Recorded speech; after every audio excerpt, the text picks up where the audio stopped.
네, 오늘 말씀의 주제는 구제입니다. 구제는 가난한 사람의 생계를 돕는 일입니다. 먼저 생각해 볼 것은 가난의 문제이죠. 하나님께서는 가난한 자가 항상 우리 곁에 있으리라고 말씀하셨습니다. 신명기 15장 11절에 보면은 땅에는 언제든지 가난한 자가 그치지 아니하겠으므로 내가 내게 명령하여 이르노니 너는 반드시 내 땅 안에 내 형제 중 곤란한 자와 궁핍한 자에게 내 손을 펼치니라. 주님 말씀에도 가난한 자들은 항상 너희와 함께 있거니와 나는 항상 있지 아니하리라. 가난한 자가 항상 있는 것은 하나님의 섭리입니다. 인간이 타락한 이후로 에덴 동산에서 추방이 되고 인간 사회에 온 여러 가지 징계 중에 하나가 불평등이죠. 그래서 사람들은 땀을 흘려야 먹고 살게 되고 또 가난의 문제가 시종 그들에게 붙어 다닌 것입니다. 가난은 인간 세상에 항상 있습니다. 세계은행은 하루 1.25달러 미만의 생활비로 살아가는 사람들을 절대 빈곤층으로 분류합니다. 2010년의 통계를 보면은 지구상의 69억의 인구 가운데 이러한 절대 빈곤층이 대략 12억에서 14억 정도 되는 것으로 추산합니다. 이 인구는 아프리카 대륙의 46%, 또 아시아 대륙에서 9억 명 이상이 이 절대 빈곤층에 속합니다. 우리나라의 경우에는 최저 생계비 이하의 소득자를 이 빈곤층으로 분류를 하는데 1인 가구인 경우에 월 57만 2천 원, 예를 들어 4인 가구의 경우는 월 154만 원, 이런 식으로 이제 책정을 하고 이와 같이 최저 생계비에 미치는 가구 수가 얼마나 될까?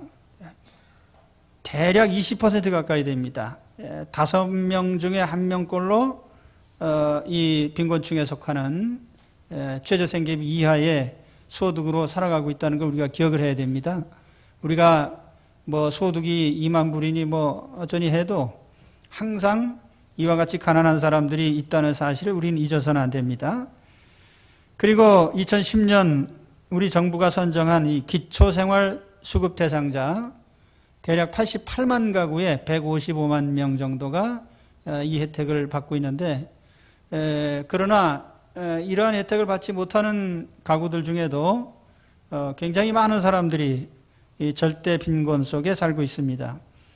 그리고 가난이라는 것은 누가 억지로 그렇게 된 게 아니에요. 게을러서 그렇게 된 것도 아니고 살다 보면 그렇게 될 수 있습니다. 우리 누구나 다 가난에 빠질 수가 있는데 예를 들면 살다가 우리가 갑자기 병이 든다든지 또는 불의의 사고로 우리가 어떤 장애인이 된다든지 이런저런 사유로 인해서 소득이 없어지면은 우리가 빈곤에 빠질 수밖에 없습니다. 그 IMF 사태 이후로 우리나라의 이 빈곤층이 갑자기 증가했는데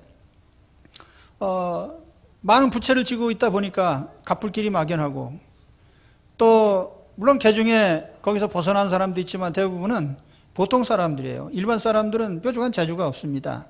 열심히 살려고 하고 땀을 흘려도요 부채에 허덕이고 또 이런 빈곤이 악순환될 뿐 아니라 대물림이 되는 것입니다. 그래서 이러한 그 가난의 문제에 대해서 우리는 항상 공동의 책임을 져야 됩니다. 그 모든 나라가 다 국가적인 과제가 빈곤의 문제를 어떻게 해결하느냐.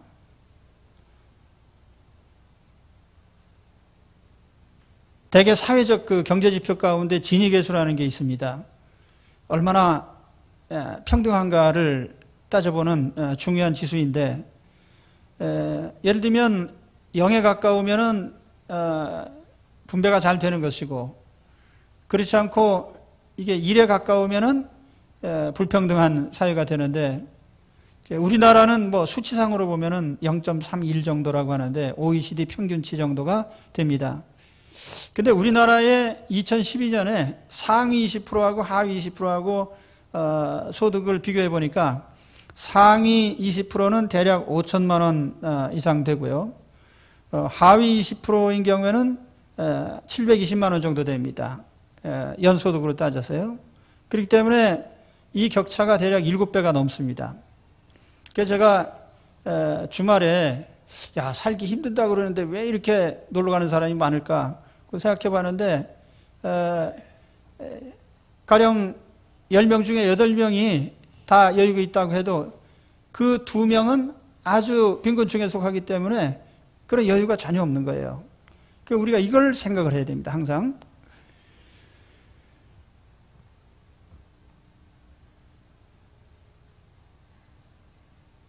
그래서 이제 국가적으로 이 빈곤의 문제를 해결하기 위해서 여러 가지 정책을 세우고 집행을 합니다. 오늘 우리가 일반적인 관점에서 보면은 성실하게 세금을 내는 것이나 또 탈세하지 않고 법을 준수하는 것도 이러한 사회에 기여하는 한 방법이 됩니다. 그래서 우리 그리스도인들은 항상 세금을 절세는 할 수 있어도요, 탈세내서는 안 됩니다. 그리고 우리가 성실한 납부자가 되고 그것이 이 빈곤한 사람들에게 혜택이 가도록 하는 것이 우리 국가의 구성원으로서 우리의 책임이죠. 자, 그런데 오늘 우리 하나님께서 구제라고 하는 이 주제는 이건 공동 책임을 말하려고 하는 것이 아니라 한 사람 한 사람이 하나님 앞에서 이런 책임이 있다는 것을 강조한 것입니다. 그래서 구제 행위라고 하는 것은 무슨 집단적이거나 또는 뭐 국가가 행하거나 사회보장제도나 이런 걸 말하는 게 아니에요. 각 개인이 하나님 앞에 책임을 지고 이 구제 활동에 참여하고 있는가, 이것을 묻는 것입니다. 그래서 성경은 이 구제를 어떻게 취급하느냐 하면은 하나님과의 거래라고 합니다. 하나님과 딜을 하는 거예요. 본문에 보시면은 은밀한 중에 보시는 너희 아버지께서 갚으시리라 4절에 그렇게 말씀했거든요. 하나님이 보시고 갚아주신다. 이 갚아주신다고 하는 표현이요, 아포디돔이란 말인데, 아포디돔이란 말은 재회수라고 하나요? 다시 돌려준다는 뜻이에요. 그래서 우리가 어떤 구제 활동을 할 때 그걸 하나님께서 받으신 후에 다시 돌려주는 것이다. 잠언 19장 17절에 가난한 자를 불쌍히 여기는 것은 여호와께 구워드리는 것이니 그의 선행을 그에게 갚아주시리라, 이렇게 말씀을 했습니다. 우리가 하나님께 구워드리는 것, 그러니까 사람은 꾸고 안 갚는 사람이 태반이고 또 제대로 안 갚는데, 하나님께 구워드리면 정확히 기억하시고 그것을 넘치도록 되돌려 주시는 것입니다. 그리고 우리가 하나님께 구워드릴 수 있는 유일한 방법이 뭐냐면 구제하는 겁니다. 전통적으로 유대인들은 세금을 납부한 후에 남은 돈의 10% 정도를 다시 이런 데 사용을 합니다. 그래서 이 11조 생활이라는 것이 근본적인 정신이 그렇습니다. 우리가 세상에 세금 내잖아요. 가이사 것은 가이사에게. 그리고 하나님의 몫을 들여서 그것으로 이제 이런 여러 가지 구제금으로 사용을 합니다. 그렇게 된다면 유대인들은 세상에 안 믿는 사람들이나 또 다른 사람들보다 자기 소득의 어떤 면에서 세금을 2배로 내는 것이죠. 하나님께 내고 세상 정부에 내고. 근데 그렇게 해도 잘 살 수 있는가? 우리는 항상 그렇게 질문하죠. 10분의 1을 떼어내고도 잘 살 수 있느냐? 거기에 대한 해답은 아마 이런 데이터로 답변이 될 겁니다. 2006년도에 비즈니스 위크가 선정한 미국에서 이 기부를 많이 한 50명의 인물 가운데 15명이 유대인입니다. 1천만 달러 이상의 기부자들 가운데 25% 가까이가 유대인입니다. 미국인 중에서 유대인의 비율은 인구조각으로 따지면 0.2%에 불과합니다. 이 사람들이 전체의 4분의 1을 기부를 했단 말이에요. 그러면은 그들이 엄청 잘 산다는 얘기겠죠. 못 살면 기부할 수 있나요? 그렇기 때문에 구제는 하나님과의 거래다 그예요. 하나님께서 정확하게 관찰하시고 우리 구제 행위를 하나님 은밀하게 다 보십니다. 그러니까 나는 기억 안 해도 돼요. 왜냐하면 하나님이 다 기억을 하시기 때문에. 우리가 구제 행위에 대해서 가난한 사람들을 염두에 두고 어떤 구제 활동을 했을 때에 그것은 하나님의 책에 다 기록이 되고 이것은 마치 하나님의 은행에 저금하는 것과 같습니다. 그래서 주님께서 이 마태복음 뒤에 가서 보면 6장 20절에 이런 말씀하셨어요. 오직 너희를 위하여 보물을 하늘에 쌓아두라. 거기는 좀이나 동록이 해하지 못하며 도둑이 구멍을 뚫지도 못하고 도둑질도 못하느니라. 재산 보존이 얼마나 힘듭니까? 우리가 은행에 보관하는 이유는 이자도 이자지만은 안전하게 자산 관리를 하자는 거거든요. 그런데 은행에 보관해둬도 이자가 나오긴 합니다만은 돈 가치는 계속 떨어집니다. 만일 은행이 돈 가치 떨어지는 것보다 더 이자를 많이 준다면 은행 망하기 때문에 절대로 그렇게 안 합니다. 그렇기 때문에 절대 가치로 보면 항상 돈 가치는 떨어지게 돼 있어요. 그렇다고 금을 사두면 금을 놔두면 그게 가치가 점점 더 생깁니까? 무슨 생산적이 됩니까? 그런 일은 없어요. 이 자본주의 사회에서 돈이라고 하는 걸 자꾸 재생산의 도구로 이렇게 생각을 하는데 이것이 산업활동에 투자가 됐을 때 재생산이 된다고 생각하는 거죠. 그러나 엄밀한 의미에서 보면은 절대 가치를 만들어내신 분은 하나님밖에 없습니다. 창조주 하나님만이 창조하시는 분이에요. 가치를 창조하시는 분이에요. 뭐 이럴 때는 크게 아멘하셔도 괜찮습니다. 실제로 우리가 농사일을 보면은 농부가 하는 일은 뭐죠? 뭐 종자 사다가 땅에 뿌리는 거 그 농부가 하는 일이에요. 그런데 만일 뿌렸는데 다 썩어버리고 안 나오면 어떻게 돼요? 망하는 거죠. 근데 그 씨앗에서 싹이 나고 하나를 심으면 천알갱이가 나오니까 생산이 되는 건데 그 가치 창조는 하나님이 하신다 그 말입니다.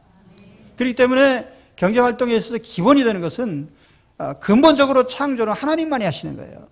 우리가 그걸 믿기 때문에 우리는 하나님께 맡기는 것입니다.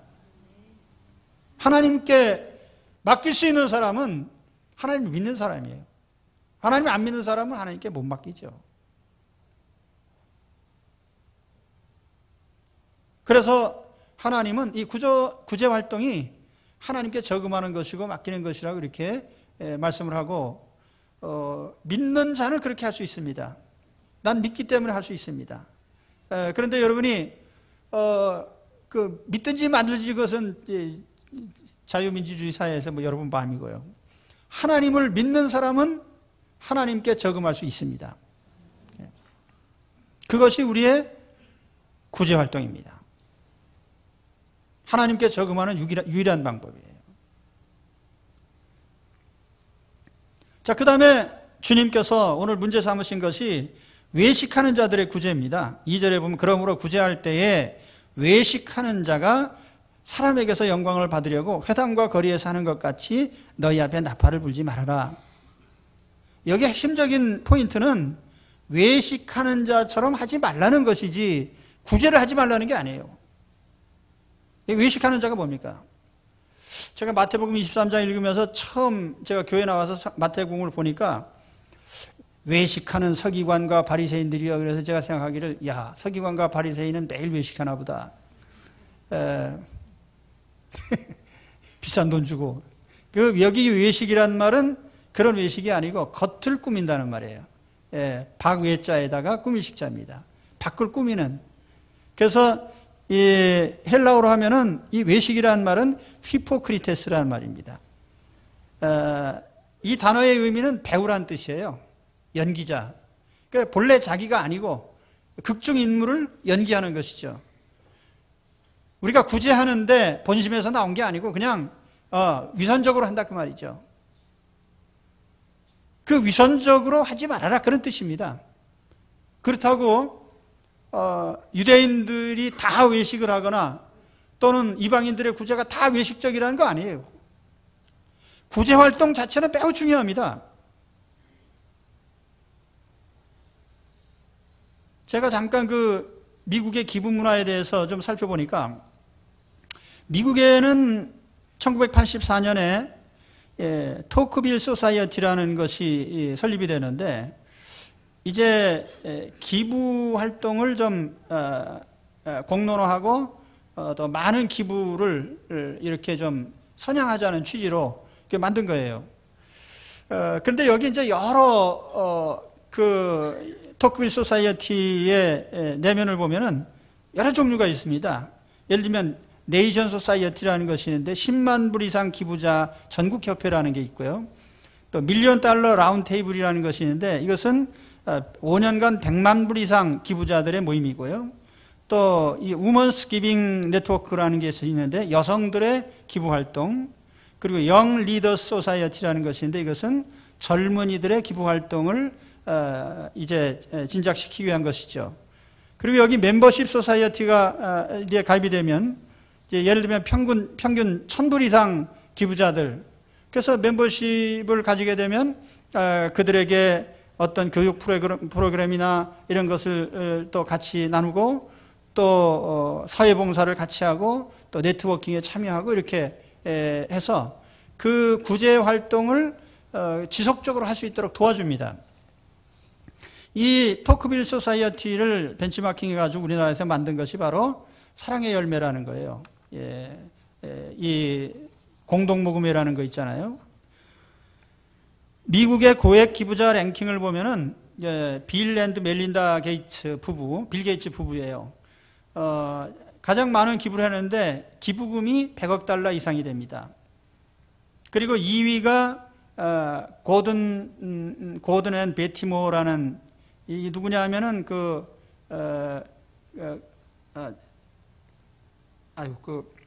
뭐죠? 제가 금방 생각이 안 나네요. 하여튼 무슨 공동 창업자인데요. 아는 분 없나요? 아무튼 이분이 이제 2위인데 70억 달러. 그 다음에 3위는 워렌 버핏인데 여러분 잘 아시죠? 이분이 27억 달러. 그 다음에 조지 소로스라고 하는 이 투자가인데요. 23억 달러. 그리고 50위의 기부액이 랭킹 50위가 1억 1천만 달러입니다. 그러니까 1억 달러면 우리 돈으로 1000억 이상이거든요.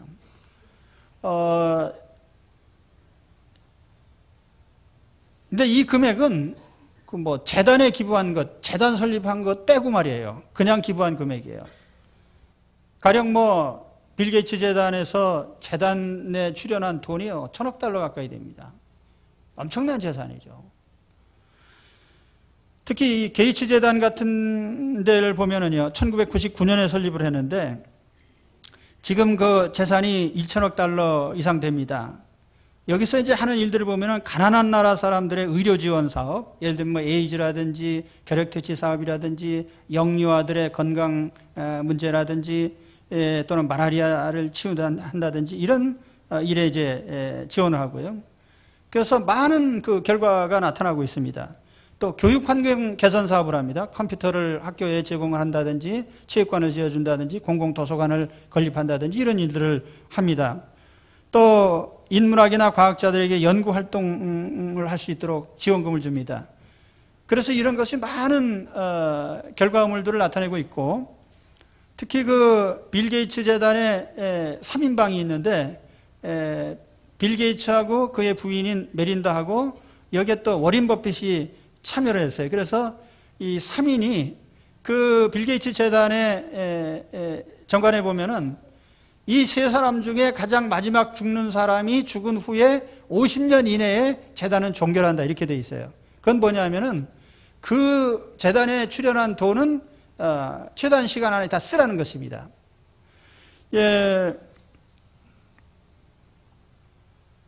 제가 이 말씀 드리는 것은 오늘 우리도 세상 사람들 기부하는 사람들 돈 많으니까 하겠지 그런 생각을 갖지 말고요. 그것이 돈을 많이 번 사람들이 당연히 해야 될 일이고요. 또 그것이 하나의 이상인 것입니다.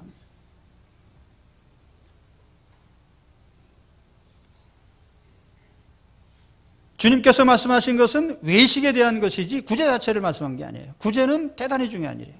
그래서 유대인들도 이 체다카라고 합니다. 유대인들은 체다카라는 말은 히브리 말로는 그것이 justice, 공의, 의 그런 뜻입니다. righteousness 그런 뜻인데 이 체다카를 유대인들은 또 자선이라는 말로도 해석을 합니다. 그러니까 자선이라는 것이 무슨 뭐 동정심이 아니고요. 그거는 하나님의 법이라고 생각을 하는 거예요. justice고 그건 righteousness예요. 그게 공의고 의로운 행위다. 당연히 해야 될 일이라는 거죠. 그래서 유대인들은 그 집집마다 어려서부터 이 구제를 가르치는데 집에다 저금통 놓고요. 저도 이제 집에 저금통에 동전이 생기면 동전이 많이 생기거든요. 다 이제 저금통에 집어넣습니다. 그건 이제 성탄절에 여러분 나눠드렸는데 동전 모으십니까? 네. 그 저금통을요 성탄절에 다 가져오셔야 돼요. 그래서 그거를 우리가 이웃돕기에 써야 되는 거죠. 성탄절 헌금 또 이웃돕기에 쓰고. 저희가 교회에 앞으로 미래적인 두 가지 중요한 사업이 있습니다. 하나는 연로하신 분들을 어떻게 우리가 케어를 하고 돌보아드릴 것인가에 대한 것이고, 또 한 가지는 젊은 부부들이 어떻게 아이를 잘 기르게 할 것인가에 대한 과제를 우리가 가지고 안고 있습니다. 아이를 낳는 것을 격려하고 또 잘 기르도록 도와주는 일을 교회가 해야 돼요. 이번 성탄절에는요, 성탄절날 드리는 헌금은 그것은 우리가 이제 연중 우리가 이웃돕기에 사용하는 것이고, 또 성탄절 전 주일날 드리는 기저귀 헌금이 있습니다. 그건 뭐냐면은 아기 예수님 탄생을 축하하면서 우리가 육아를 돕기 위해서 모금합니다. 해마다. 작년부터 시작을 했는데 지금 우리가 그 모금한 것을 우리 바울교구에다 우리가 맡기고 있어요. 그러니까 여러분 여기도 금년대에 한 분도 빠짐 없이 다 참여하시기 바랍니다. 네, 12분이 아멘하시고요. 나머지는 가만히 계신데, 그래서 그걸 가지고 우리 하나님께 좀 저금을 할 기회니까 하시기를 바랍니다.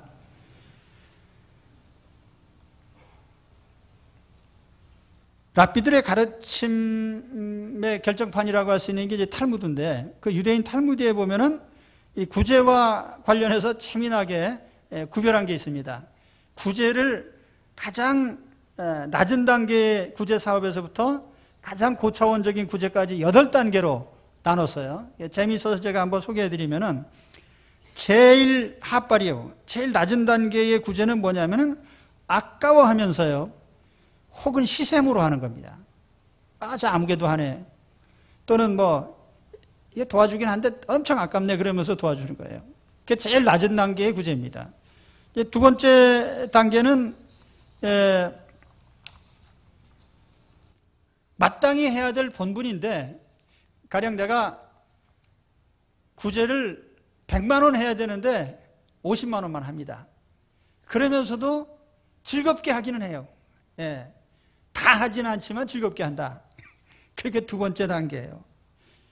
그 다음에 세 번째 단계는 도와달라는 요청을 받고 도와주는 겁니다. 네 번째 단계는 도와달라고 하기 전에 도와주는 거죠. 그 다섯 번째 단계는 주는 자는 도움을 받는 사람이 누군지 모르지만 받는 사람은 주는 사람이 누구인지 아는 구제예요.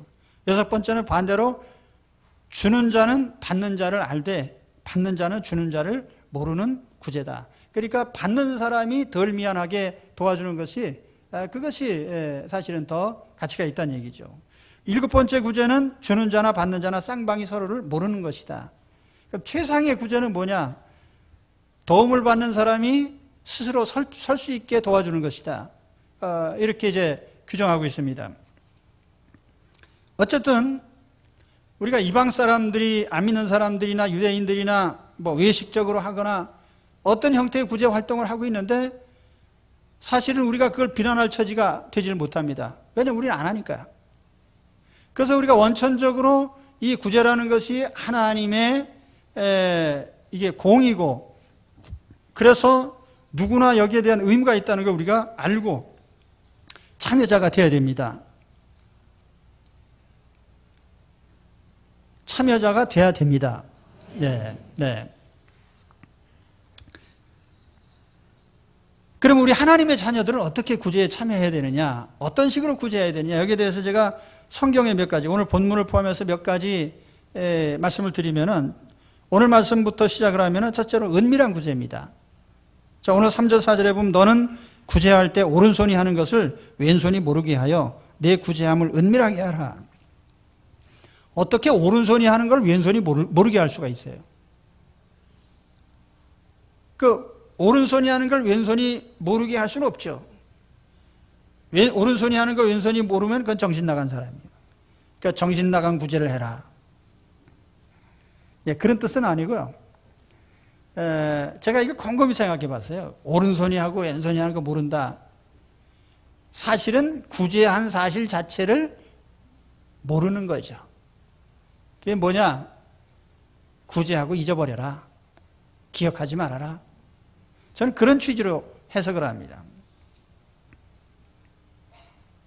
실제로 보면 마태복음 25장에 마지막 때 양과 염소가 심판을 받는데 그 양과 염소라는 것은 양하고 염소를 얘기한 게 아니고 양 같은 교인, 염소 같은 교인이 있는데 그때 그 양들이 뭐라고 대답을 합니까?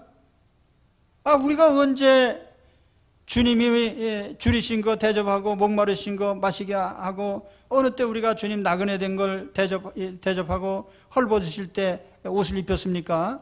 어느 때 주님 병드신 것을 우리가 돌아보고 옥에 갇히신 것을 찾아가 뵀습니까? 이렇게 얘기를 합니다. 근데 자기들이 착한 일 한 걸 다 잊고 있어요. 근데 우리는 착한 일 한 번 하면은 수첩에 적어 놓고요. 두고두고 잊지 않죠. 내가 도와줬는데. 사실은 참다운 구제는 구제했다는 사실을 잊어야 돼요. 그리고 기억도 안 해야 돼요. 기억이 안 나야 돼요. 그럼 누가 기억을 합니까? 하나님이요. 예. 이게 하나님께서 바라시는 구제입니다. 내가 구제한다는 사실 자체도 몰라야 돼요. 이게 구제인가 아닌가 모르고 해야 돼요.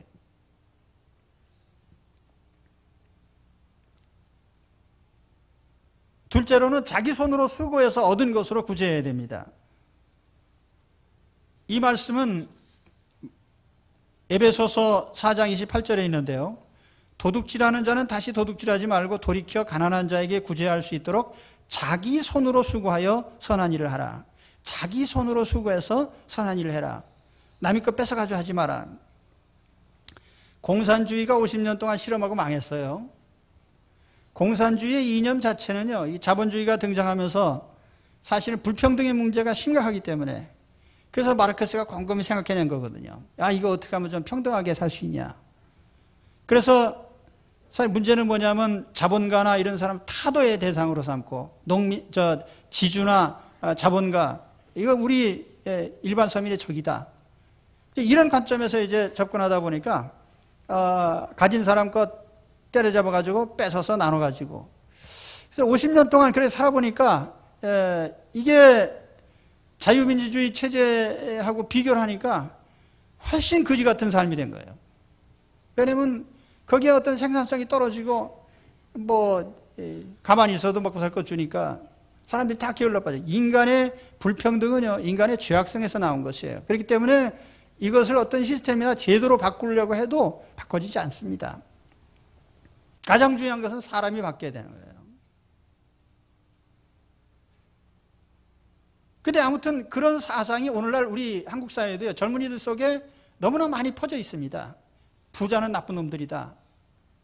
부자를 욕하고 적으로 삼고 그게 되겠는가? 여러분, 부자를 욕하지 마십시오. 또 될 수 있는 대로 뺏어서 나눠 가져야지 이런 생각 하지 마세요. 우리가 사회 제도를 바로 만들어서 그리고 돈을 많이 버는 사람이 더 많이 납세를 할 수 있도록 만드는 것은 제도적으로 옳은 일입니다. 부자가 많이 세금 내야 돼요. 그래서 많이 버는 우리가 삼성 같은 기업이 엄청난 돈을 버는데 비축해둔 돈 중에 약간만 풀어가지고 조금 좋은 일에 쓰면은 훨씬 칭찬을 받을 텐데요. 아무튼 우리가 이 구제라고 하는 건 남의 것 뺏어가지고 할 궁리는 하지 말아요. 자기 손으로 벌었어요. 여러분 젊은이들 가운데 이런 비전을 가지십시오. 여러분 다 11조 생활을 매월 1,000만 원 이상, 1억 원 이상 하는 사람들이 되기를 바랍니다. 예.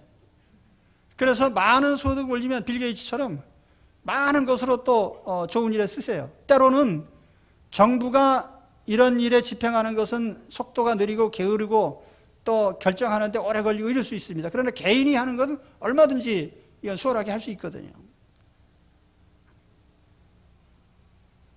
그래서 하나님의 자녀들은 스스로 번 것을 가지고 구제합니다. 스스로 자기가 번 걸 가지고 해요. 이 이념으로 해야 돼요. 어떤 놈 거 뺏어 가지고 갈 거 없나 이렇게 생각하지 말고요. 돈 많이 벌어가지고 빌 게이츠처럼 재단 만드시고 좋은 일 하십시오. 그 다음에 세 번째로는 거저줘야 됩니다. 대가를 바라지 말고요. 하나님께 받았기 때문에 거저주는 겁니다. 무형이든지 유형의 재산이든지 다 하나님께 받은 것 뿐이기 때문에 아무 기대도 하지 말고 거저줘야 됩니다. 주님이 제자들을 보내면서 병든 자를 고치며 죽은 자를 살리며 나병한 자를 깨끗하게 하며 귀신을 쫓아내되 너희가 거저받았으니 거저주라 그랬어요. 마지막으로 할 것은 일상의 삶에서의 실천입니다. 일상 삶 자체가 하나의 구제의 실현이 되어야 됩니다. 구약성경에 보면 이런 말씀이 나와요. 레위기 19장 9절에 보면은 너희가 너희 땅에서 곡식을 거둘 때에 너희 반 모퉁이까지 다 거두지 말고 내 떨어진 이삭도 줍지 말며 내 포도원의 열매를 다 따지 말며 내 포도원에 떨어진 열매도 줍지 말고 가난한 사람과 거류민을 위하여 버려두라. 나는 너희 하나님 여호와니라. 추수할 때 싹쓸이로 하지 마라. 가령 100평 논이 있으면은 한 95평쯤 추수하고 나머지 남겨둬요. 그 이삭 떨어진 건 그냥 놔둬요. 일부러 또 흘려놔요. 포도원에 수확할 때 포도 열매를 싹싹 따지 않고 좀 남겨둡니다. 가난한 사람과 거류민을 위해서요. 이걸 뭘 의미할까? 우리가 경제활동을 하잖아요. 내 몫을 챙기기 위해서 너무 까다롭게 챙기지 말라는 거예요. 당연히 내 밭이니까 내가 추수할 권리가 있죠. 그렇지만 그렇다고 그냥 싹싹 걷어가지 말라는 거예요. 좀 남겨도 일부러. 그리고 우리가 경제활동을 하면서 약간 느슨하게 때로는 조금 손해도 보고요. 이 예수 믿는 사람들은 그 거래할 때 너무 빡빡하게 하면 안 돼요. 약간 느슨하게 해야 돼요. 그거 자체가 우리 넓게 보면 다 구제활동입니다. 비싼 물건 1,000만 원짜리 살 때 좀 깎을 수도 있겠지. 그러나 저 시장 바닥에 가서 콩나물 사고 뭐 사는데 빡빡 깎지 말란 말이에요. 그 물건 살 때 제가 재래식 시장에 가가지고 그 재래식 엿을 좋아하거든요. 제가 시골에서 만든 거예요. 그 엿을 한 보따리 샀어요. 어떤 목사님 좀 갖다 드리려고. 그랬더니 가짜를 사다 드려가지고 미안해가지고 그랬더니 목사님께서 고추장 만든 데 다 썼습니다 그러더라고요. 근데 어쨌든 그 재래시장에 가서 그 힘들게 장사하는 분한테 그 돈 받아가지고 그 살림이 되겠습니까? 좀 넉넉히 받으세요. 이렇게 얘기하면서 사면 얼마나 좋겠습니까? 가끔 우리가 그런 일들을 실제로 해보세요. 많이 있잖아요. 그건 뭐 우리 일상생활이에요. 어떤 분이 새 들었다가 나오면서요 300만 원 뜯겼다고 막 하소연을 하더라고요. 그 어째 그렇게 됐습니까? 글쎄 집 나오는데 그냥 집주인이 그냥 거기 목욕탕 귀퉁이에 그 기둥에 조금 무슨 이끼가 꼈다고 그거 100만 원. 또 땅 바닥에 뭐가 좀 이렇게 하는데 수리하는데 또 100만 원. 그래가 300만 원을 뜯겼다고 그래요. 그렇게 해가지고 참 잘 살겠습니까? 우리 하나님께 좀 넉넉한 마음을 가지고 하나님께 드리는 마음으로 우리가 그런 자세로 생활하는 거예요. 그러니까 농사꾼에게 농사 짓는 일은 평범하고 일상적인 것이지만 그 가운데서 구제를 실천하는 거죠. 또 이제 이런 말씀도 있습니다. 레위기 25장 35절에 보면은 내 형제가 가난하게 되어 빈손으로 내 곁에 있거든 너는 그를 도와 거류민이나 즉 동거인처럼 너와 함께 생활을 하게 하되 너는 그에게 이자를 받지 말고 내 하나님을 경외하여 내 형제로 너와 함께 생활하게 할 것인즉 너는 그에게 이자를 위하여 돈을 구워주지 말고 이익을 위하여 내 양식을 꿔주지 말아라. 이잣돈 받고 돈 꿔주지 말라는 거예요, 가난한 사람한테. 그래서 우리가 금전거래도요, 좀 느슨하게 해야 됩니다. 그래서 이러한 것이 무엇입니까? 우리가 하나님의 자녀인 표시죠. 오늘 이 산상수훈의 문맥이 무엇입니까? 우리는 하나님의 자녀입니다. 하나님께 복받은 사람들입니다. 그렇기 때문에 하나님의 자녀로서의 빛과 소금의 그 모든 모습을 드러내야 됩니다. 구제도 그 중에 하나입니다. 그래서 우리가 하나님 자녀인 표식이란 말이죠. 이것이에요. 오늘 우리가 하나님 앞에 세금을 잘 내는 것도 또 11조 생활을 하는 것도 다 이러한 하나님께 저축하는 것의 일환입니다. 구제는 하나님께 저금하는 유일의 방법이다, 그렇게 말씀드렸어요. 그렇기 때문에 저는 오늘 여기 계신 모든 분들이 하나님께 저축하는 생활을, 이 실천적인 이 삶이 매일의 삶을 통해서 이루어지기를 축원합니다. 그리고 오늘 우리 성도 여러분의 사업과 모든 직장과 일들이 이와 같이 하나님께 저금하는 데서부터 풀려나기를 바랍니다. 그래서 거기에서 하나님이 되돌려 주시는 것으로 우리가 풍성하게 선한 일을 더 할 수 있기를 바랍니다. 이것이 하나님이 우리에게 기대하시는, 우리가 세상에서 경제활동 왜 합니까? 하나님 자녀로서 하나님이 원하시는 경제활동을 함으로써 하나님 자녀인 것을 나타내는 거죠.